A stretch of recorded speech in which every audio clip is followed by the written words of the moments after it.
Check it, sis. It sound like our dude Diddy was wildin' out way more than we even clocked. Cause the Terrence Howard just dropped, straight bonkers. Y'all know how all them big-name celebs been swearing up and down they ain't had no foul vibes with Diddy? Like he couldn't possibly be the dude the media's dragging him as? Yeah, Terrence ain't buying that mess. He's calling it straight cap. Word is Diddy allegedly tried to come at him. Even allegedly tried to essay him. But hold up, that ain't the half of it. He also spilled how Diddy was moving at them parties and the wild stuff that went down with the fellas. And so eventually you're gonna go too far, you know? Who knows what happened to Philip? Who knows what Heath had to do in order to get to where he was at? There's a lot of things that people do that end up sitting and they can't get over it. And they gotta keep getting high, hoping to get it out of their head, you know, but when you lose your man card.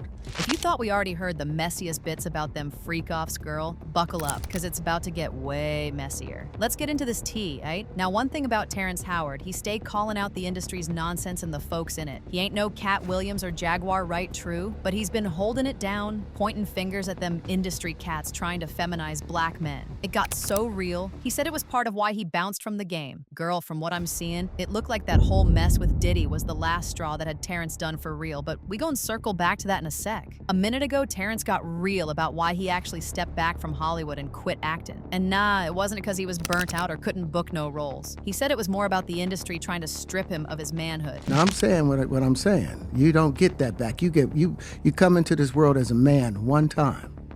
You give up that right for anything, for fear of being hurt, fear of somebody doing something, for wanting to gain something. When you give up that man card right, you lose some spiritual energy that has always been pushing through. Like if a woman gives up her womanly right of being a mother and taking care of her family and do all those things, when you give up those things.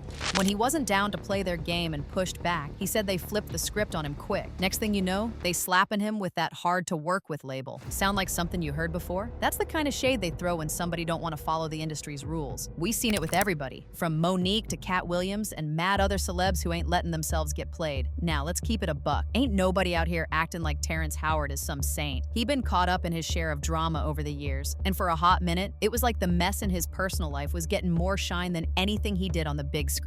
Dude couldn't keep his name out of the headlines, and not for no good reasons neither. Back in 2010, they was saying he got physical with his first wife, and that whole thing blew up. Folks was not having it, but that wasn't the only tea. Come 2011, his second wife, Michelle Gent, went and filed for a restraining order, claiming DV. Court ended up giving it to her, which just poured more gas on the fire. People was really side-eyeing him, like, what kind of dude is this? Craziest part? Terrence ain't exactly out here denying none of it. He been open about it in interviews, like that one time he straight up admitted to slapping his second wife in front of their kids. He said, "She was talking to me real strong and I lost my mind and slapped her in front of the kids." What really got me tripping is how even with all them heavy accusations swirling around Terrence Howard, his career was still popping like nothing happened. Like even after he admitted to some of that mess in public, he was still out here snagging major roles. He ended up as Lucius Lyon on Empire, and you know that show was running things on TV for a minute. It's wild how he barely caught no heat professionally considering how serious all that noise was. So when Terrence hit us with that bombshell in December 2022, talking Best Buy about he was retiring from acting, everybody was like, hold up, what? The timing felt mad random because he was still booking big gigs, had a solid fan base, and there wasn't no huge scandal or drama to make sense of him dipping like that. But according to Terrence, there was way more going down behind closed doors. He said the industry kept trying to put him in spots that felt like they was coming for his manhood, and when he wasn't with it and pushed back, Hollywood didn't hesitate to freeze him out. Said it got so bad he felt like he had to bounce for good. But check this, retirement didn't stick for Terrence at all. He popped back up in the spotlight before long, and ever since, he'd been on a whole mission. Dude ain't holding back, spilling all kind of tea about what he called the shady stuff going on in the entertainment world. One thing he keep bringing up is how they was pressuring him to wear dresses on camera. He said they tried it more than once, but he was like, nah, I'm good. According to him, it wasn't even about the storyline. It was straight up about trying to embarrass him or make him feel less than. Just foul, period. Sis, this ain't no new tea neither. For years, a gang of black male actors and comedians been speaking out about dealing with the same kind of pressure, getting pushed by producers to throw on dresses in movies or sketches where it don't even make sense for the story. Like Dave Chappelle, he been calling this mess out forever. He's made it crystal clear he think there's a whole pattern in Hollywood trying to feminize black men by putting them in roles where they gotta wear dresses or act mad feminine. Dave been real about how saying nah to that caused some serious beef behind the scenes, even cost him with some big industry players. Now the producers come on, David, would be so great. I mean, and then I started thinking about it.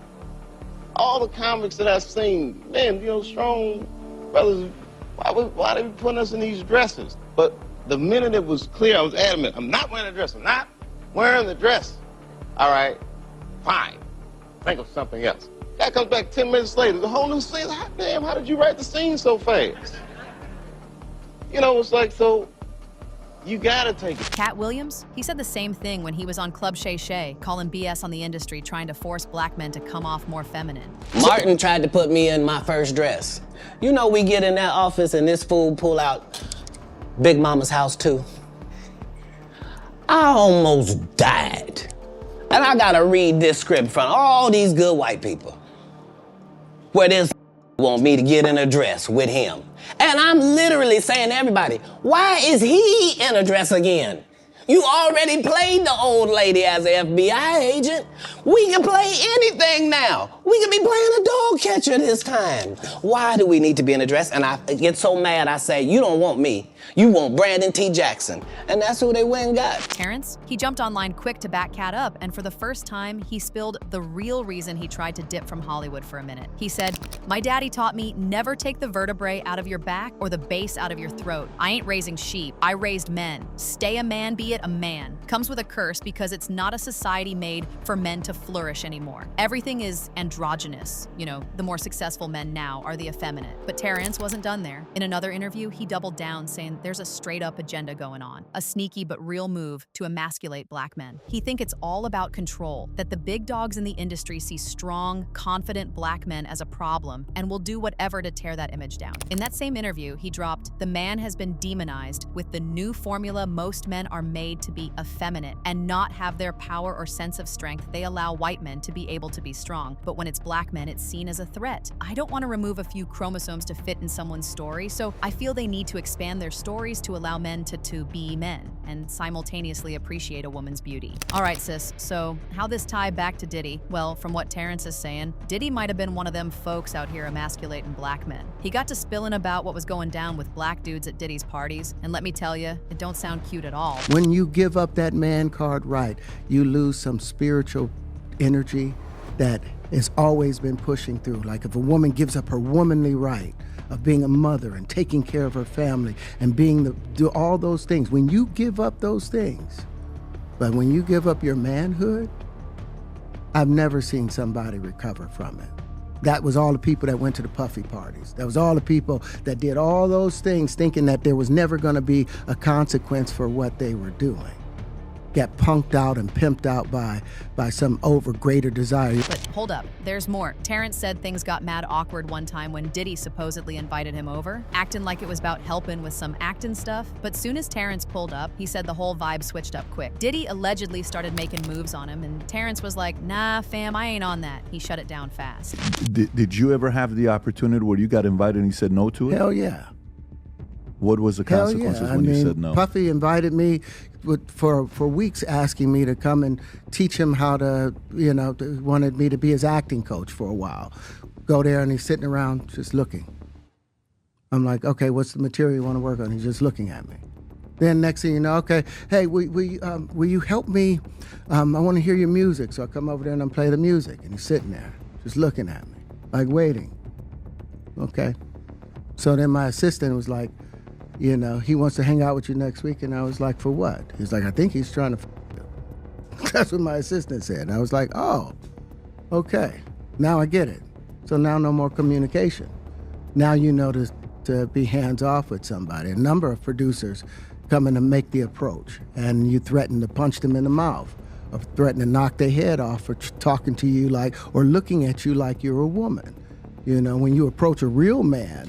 Girl, the more tea we get on Diddy, the shadier this whole thing look. Hollywood's dark side isn't just rumors, it's a system of control and corruption, and Diddy and Epstein were not just blackmailers, but also the administrators of Project Monarch. But I want to know what y'all think about this, so drop your thoughts in the comments, then check out this next video.